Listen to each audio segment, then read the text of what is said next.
Bir başlayıram jurnaldan adları saymağa. Kim yoxdursa qayıb. Lahlə. Yoxdur Lahlə. Arada baxılır bizim qrupda. Kimdir bu? Mənəm. Amma adım Lalədir. Lap yaxşı.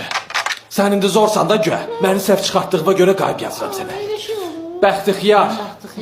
Yoxdur Bəxtixiyar. Tanımırsınız qrup yoldaşınızı. Mənim adım Bəxtiyardır. Güzgidə gedib özünə baxmısan nə gündəsən? Sən Bəxtixiyar deyilsən. Yox. Bilmək istəyirsən nə sən? Nəyəm? Sən birbaşa xiyarsan. Seviş.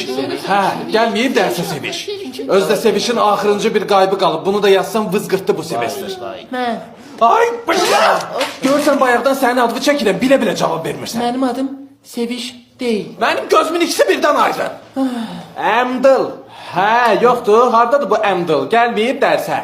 Əmdıl gəlməyibsə onda bundan sonra vapşey gəlməsin. 5 dənə qayıb birdən yazıram. Burada. Burada. Sənsə bəs bayaqdan səsfi niyə çıxartmırsan? Çıxartdım da. Nədir? Gözləyirsən dəvətnamə göndərim? Düz 3 dəfə çağırdım mən əmdıl.